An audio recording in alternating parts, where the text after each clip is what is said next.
When your tablet's looking like that, it's time to replace that battery. What kind of tablet is it? Samsung. But the thing about these tablets, I mean, the digitizer and everything still, you know, salvageable. But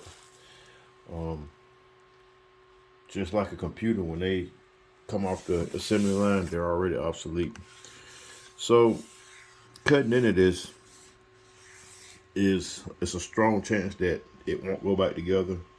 And it was already some special type of double stick tape with like a special wire in it. And just to take it apart, it was a wire up in here also. So, you know, when these tablets get to a certain point, it's just cheaper just to actually just buy another tablet versus trying to fix it. At this point, this tablet is just probably just